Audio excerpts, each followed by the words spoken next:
ओम शांति।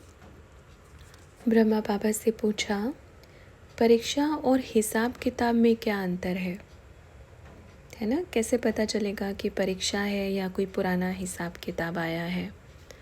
तो ब्रह्मा बाबा ने बताया, पढ़ाई पे डिपेंड करता है कि पढ़ाई पढ़ते समय आपका ध्यान और बुद्धि योग कहाँ था।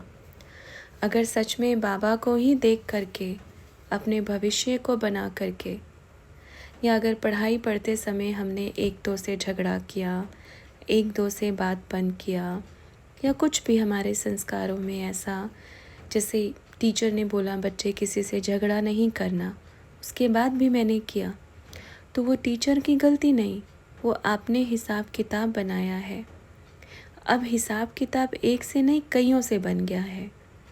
अब जब पेपर का समय आएगा तो वो सब खींचेंगे एक दूसरे में। दूसरी बात ये है, हिसाब किताब कोई दूसरा नहीं बनाता है।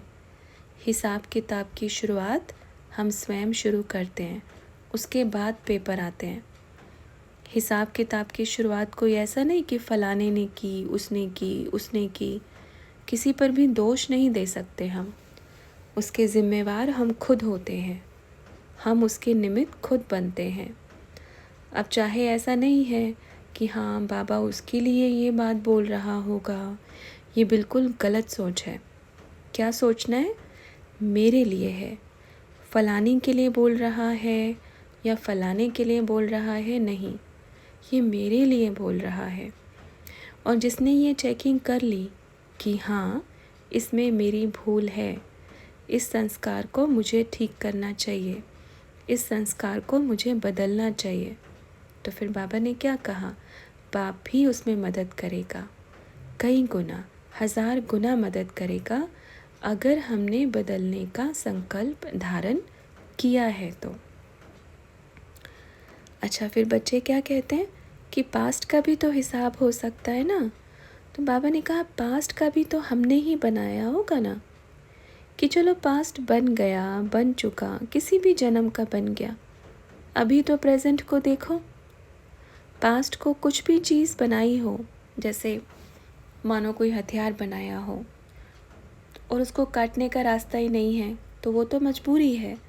पर अगर उसको काटने का रास्ता है और फिर भी हम ये सोच रहे हैं ये हुआ वो हुआ होगा, कैसे हुआ होगा, मानो हम काटने के लिए मेहनत नहीं कर रहे हैं। तो इस हिसाब किताब को ख़त्म करना है। वर्तमान समय प्रैक्टिकल, अभी देखो बाबा हर एक हिसाब किताब को काटने के लिए हम बच्चों को तैयार कर रहे हैं। वो तो हमारा ही किया हुआ है ना, पहले भी हमारा ही किया हुआ है। आज हम काटने की जगह अगर नया हिसाब बनाते हैं तो डबल बोझ चढ़ता है। कहाँ तो पुराना ख़त्म करना है, कहाँ नया बनाते जा रहे हैं। तो कैसे ख़त्म होगा? प्रेम से, क्योंकि परिवर्तन की शुरुआत कहाँ से होती है? प्रेम से। तो बाबा ने पूछा, प्रेम से रहने में क्या जाता है? प्रेम से बात करने में क्या जाता है? प्रेम से एक दूसरे को सहयोग देने में क्या जाता है? प्रेम से बढ़कर तो दुनिया में कुछ नहीं है। बोलते हैं परमात्मा कौन है? प्रेम का सागर, सबसे पहले यही आता है ना। शुरुआत कहाँ से होती है? ज्ञान का सागर नहीं, प्रेम का सागर, प्यार का सागर। राधे कृष्ण को प्रेम की मूर्ति दिखाया है। कोई चालाकी चतुराई कुछ नहीं, सिर्फ प्रेम। क्या जाता है प्रेम से रहने में? क्या घट जाएगा हमारा? और सत्युग में तो ये सब चीज़ें होंगी भी नहीं। चालाकी चतुराई ये सब तो वहाँ होगा नहीं, वहाँ सिर्फ प्रेम होगा। प्रेम के आधार पे ही सारे गुण खिंचे हुए आएंगे। जैसे चेन बनती है ना, तो प्रेम भी निस्वार्थ, उसमें इतना भी मिलावट नहीं होना चाहिए।